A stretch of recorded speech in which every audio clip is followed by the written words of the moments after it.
back with Kirsten Vangsness, who plays the brainiac techie investigator Penelope Garcia on the CBS hit drama Criminal Minds. She's like, yes, that's me. That's me. It's so exciting still. Isn't it? All right, so we've talked about this techie. Let's take a look at you in action before we jump in. All right, take a peek. So I dug deeper into our Boy Scout, Wade Burke. And? Not such a Boy Scout. How so? How so is that while Wade was away in college, he had six cases of public intoxication, including one involving a hit and run with a pedestrian in a crosswalk. Why wasn't any of that on his record? Because Daddy's big fat bank account comes with a big fat eraser, so anytime Wade did something wrong, it just got swept under the rug. No pun intended. Get it? Because the Burke family business is rug manufacturing. So carpet manufacturing, you're sweeping it under the... Yeah, got it, Garcia. Okay. All right, so look, this season, we're down to the, final 2 episodes? Final 2 episodes, So it's getting yeah, because as we get close to May and the sweeps, everything's coming together. What should we expect? Oh, my goodness. Well, we're finally having a wrap-up. If you've been watching this year, there's been this guy called the Replicator who's been doing these terrible things, because sometimes there's dead people on our show. And sometimes, a lot of dead sometimes it's bloody, sometimes. So there's been all these weird things that have been happening. So apparently it's all getting wrapped up. And we actually know very little until we're actually doing it. So but now the Replicator is there. I can tell you I know who the Replicator is being played by. And if you are a nerd, you will have a nerdgasm about who it is. Yeah. Oh, it's a big deal. It's a big, It's a big deal. But do you know who he is, or you know who's playing him? I know who's playing him, and we know who we catch him. Well, I think we catch him. I don't know the last episode. So, but I know some things happen, and it's pretty harrowing. Is he here in the house right now? Yeah. I haven't heard him yet. He's not here. Okay. Oh, no. But this show is graphic and bloody, and you're not really into that. No, I mean it's not even into. I feel like there's almost like a part of a person where you can't. My mother can't watch. My mom bought a black and white television, the smallest she could, and she watches the show sometimes from the hallway. If a friend of hers says, Kirsten's got a really big part this week, she'll kind of watch and she'll be like, there was a dead person. But I just don't have, I can't watch any Breaking Bad, all of that. Game of Thrones, game changer, because it's like an equation. If dragons, then I can watch a more violent show. Oh. I don't know why. It's just, if dragons then I can walk out of the room or something, but I just don't have it in me. You mean dragons like who breathe fire and stuff? Yeah, but like, in Games of Thrones, it's got that fantasy element. Yeah. So for some reason, the dragons cancel out the violence for me. So it's an equation, but most shows don't have dragons, so I can't watch Breaking Bad, there's no dragons in it. Will anything cancel out Shamar Moore? Is anything? Why didn't you bring him? I know. He's prettier in person too. If that, is he? Yeah, he is. Look, he can't keep his shirt. This is a constant thing that happens. It's just. Yeah, well, if I look like that too, she keeps. This is the I knee ask him nudge. to take his shirt off all the time. He doesn't do it.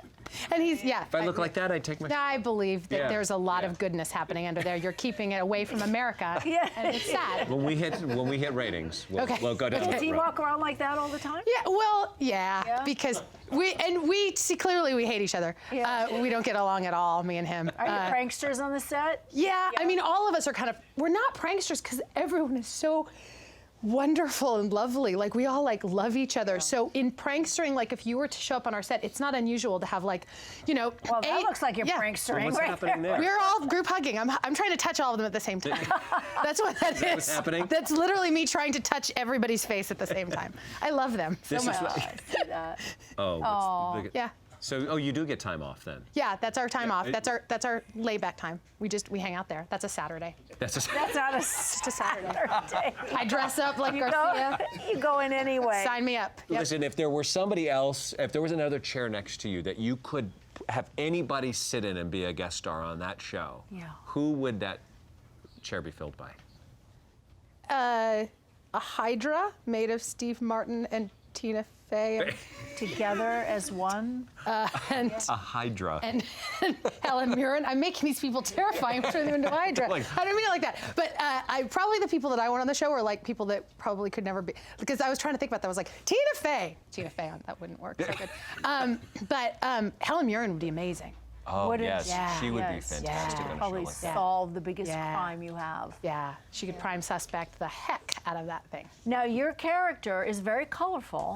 How much are you responsible for the way that she looks on the show? Not, believe it or not so much. I mean, they when I got the job, I was just supposed to be a co-star, and they kept making it bigger, and I kept becoming a reoccurring, and then a series regular. So as that happened, and they were like, well, look how she dresses. Can we borrow that? There was a little bit of like crossover, but now she's got her own thing and I've got my own thing. Like, I'm pretty eccentric and so is she, but we're different eccentric, I hope. I hadn't noticed that at all. I know. At all. Fun. Okay. So, do you have a carnation on you anywhere that we could? Well. we could- Behind my back! That's what I meant. All right, so she started. So look, you know what? We again, as we find out so many things about guests that come on, to hear that when you were younger you were bullied surprised me, because you seem to have such an outward personality. You seem to be able to take things and. Oh my gosh, I want to eat you up. Look how cute you are.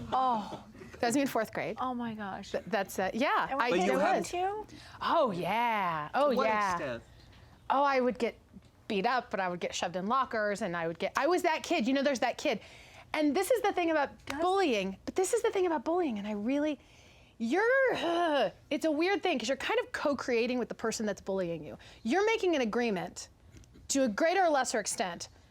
I am going to play less than, and you're going to play greater than. Now, there are certain things that are just going to happen, and they happen, and they're awful. But I know that I was participating in the fact that I was not understanding my worth, and I was also not, I couldn't, I don't know how to You couldn't explain it. express yourself at that time? No, I feel like, fight? I feel like the fighting back, and we're not even fighting back as being able to say like, I'm okay, and I was kind of agreeing with them that I wasn't okay, and I've always been sort of an oddball, and when you don't know it's okay to be an oddball, and everybody feels like an oddball, and it's a weird thing, because having been someone that was bullied, the payoff, this sounds terrible in a way, but I know that for me now, the payoff from when I transcended that, to be able to realize, like, I can see when that's happening to somebody else, and I have so much empathy, and at the end of the day, those bullies are the ones that really have the hardest life. Those are the ones that are missing teeth, that are living somewhere that no one wants to live, because you understand, they mistake power for potency, and I was such a weird kid, and I had so much energy, and they didn't like that, so they try to overpower that kind of potency, and I feel like that's a lot of times what happens with bullying, is the weirdo gets it, and really the weirdo is the special thing. And the way to deal with it is not to say, that kid shouldn't bully, but to say to that kid, like, you're perfect. Yeah. You're a crazy little weirdo, and that's okay. And to kind of get them to be okay with their own potency, so that there's no way someone is going to come in and try to stomp them down. You wish you had stood up for yourself more, or maybe fought back yourself? I'm such a pacifist that I don't know if I mean, I kind of do, but I'm also glad that I was able, I remember it all happening, and you're kind of like there and being like, this is happening. And you kind of hope that like someday you can turn around and be like, that happened. And there's such huge contrast between it now. And it gives you a way of looking at life that I feel like, and all of us have been bullied. So Well, why don't you wave to some of your bullies now? 8 seasons. And I hope I know, yeah. And they were probably bullied too, because that's the thing about the show too, about Criminal Minds. It's sort of like, people don't just become jerks out of the earth, you know what I mean? Monsters are created by monsters, and you get to make a choice in a moment-to-moment basis whether you transcend that behavior or you don't. So, you know what I mean? It's that kind of thing, I guess. Well, Well, now. delightful. You have so much energy, I'm tired already. Thank you so much, Kirsten. Thank you. You're adorable. Catch on Criminal Minds Wednesday, 9 o'clock, 8 Central on CBS.